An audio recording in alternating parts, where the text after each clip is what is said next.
Assalamualaikum warahmatullahi wabarakatuh. Berjumpa lagi bersama Bu Arum.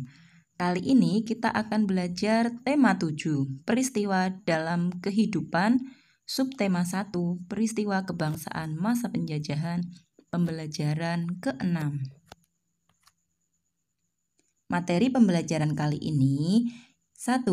Teks narasi sejarah yang terkait dengan unsur apa, di mana, kapan, siapa, mengapa, dan bagaimana. 2. Lagu-lagu dalam berbagai tangga nada. 3. Keberagaman sosial budaya masyarakat. Masa pergerakan dan kebangkitan nasional tidak semata-mata dilakukan oleh kaum pria. Kaum perempuan pun turut berperan dan memiliki andil besar bagi usaha-usaha pergerakan nasional. Apa saja yang dilakukan oleh kaum perempuan? Ayo kita pelajari bersama. Anak, mari kita simak bacaan berikut. Kongres Perempuan Indonesia. Kongres Perempuan Indonesia berlangsung 3 kali. Pada tanggal 22 Agustus 1928 di Yogyakarta, diselenggarakan Kongres Perempuan Indonesia I.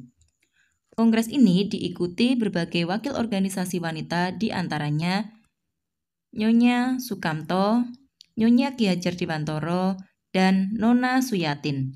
Kongres berhasil membentuk Perserikatan Perempuan Indonesia, PPI.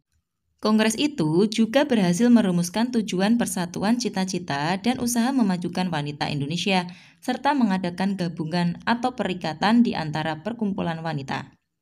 Pada tanggal 28 sampai 31 Desember 1929, PPI mengadakan kongres di Jakarta dan mengubah nama PPI menjadi PPII, Perserikatan Perhimpunan Istri Indonesia. Tanggal 20 sampai 24 Juli 1935 diadakan Kongres Perempuan Indonesia II di Jakarta, dipimpin oleh Nyonya Sri Mangunsarkoro. Kongres tersebut membahas masalah perburuan perempuan, pemberantasan buta huruf, dan perkawinan. Kongres Perempuan III berlangsung di Bandung tanggal 23 sampai 28 Juli 1938, dipimpin oleh Nyonya Emma Puradiredjo, membicarakan hak pilih dan dipilih bagi wanita di Badan Perwakilan.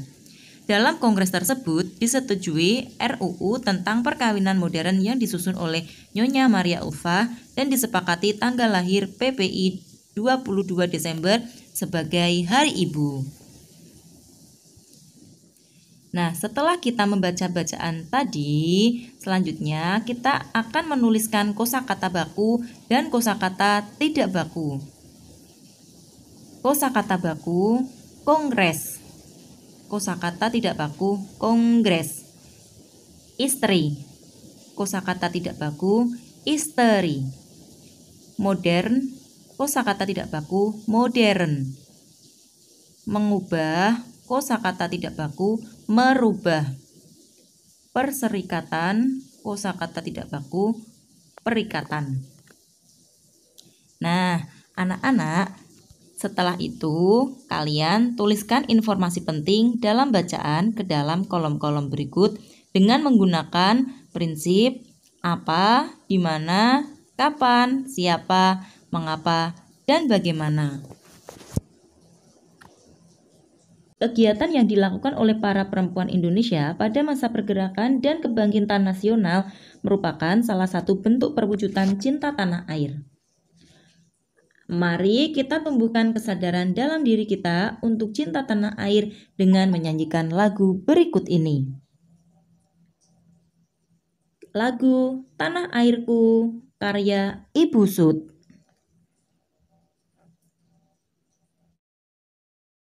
Setelah itu, jawablah pertanyaan-pertanyaan berikut.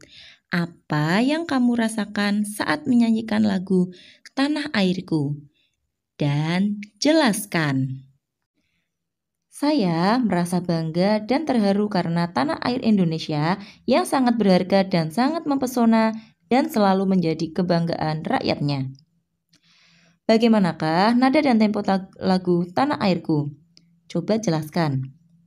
Do, birama 4/4, tempo lagerto.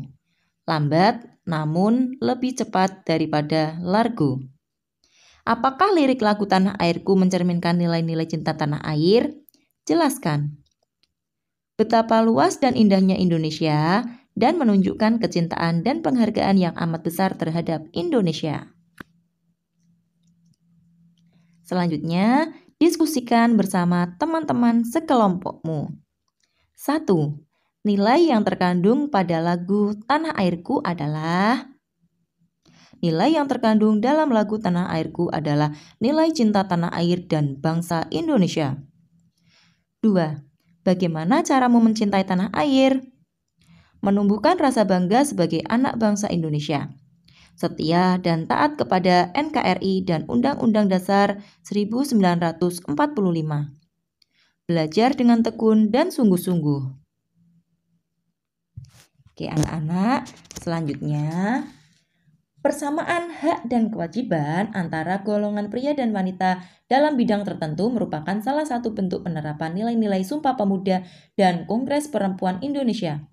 Dalam melakukan kegiatan demi kepentingan bangsa dan negara, setiap golongan memiliki hak dan kewajiban yang sama. Alasan-alasan yang bersifat kedaerahan, keagamaan, dan kesukuan harus dikesampingkan dengan tetap menghormati dan menghargai adanya perbedaan. Sikap tersebut juga berlaku dalam bidang kebudayaan. Tahukah kamu, kebudayaan nasional merupakan hasil dari akal budi seluruh bangsa Indonesia yang terdiri atas beragam suku bangsa. Bahkan kebudayaan nasional juga diatur dalam Undang-Undang Dasar 1945 bahwa pemerintah memajukan kebudayaan nasional Indonesia. Dengan demikian, perkembangan dan pelestarian kebudayaan nasional menjadi tanggung jawab seluruh bangsa Indonesia. Mengembangkan dan melestarikan kebudayaan daerah merupakan salah satu caranya, karena kebudayaan daerah merupakan akar dari kebudayaan nasional. Oke anak-anak, kita lanjutkan. Upaya-upaya pengembangan dan pelestarian kebudayaan nasional yang lain adalah sebagai berikut. 1. Secara terus-menerus diadakan kegiatan pengenalan dan penyebaran budaya nasional kepada masyarakat. 2. Kegiatan penggalian situs-situs bersejarah dan pemeliharaan temuan-temuan sejarah harus senantiasa digalakkan. 3. Pengembangan budaya daerah dan nasional melalui pendidikan dan pengajaran, misalnya menjadikan bahasa dan kesenian daerah sebagai mata pelajaran muatan lokal wajib di sekolah-sekolah. 4. Senantiasa dikembangkan sikap menghormati kebudayaan sendiri dan kebudayaan daerah lain. 5. Mengenal dan mempelajari kebudayaan sendiri yang merupakan warisan leluhur. Cukup sekian anak-anak untuk pelajaran kita kali ini. Sampai jumpa di kesempatan selanjutnya. Terima kasih. Wassalamualaikum warahmatullahi wabarakatuh.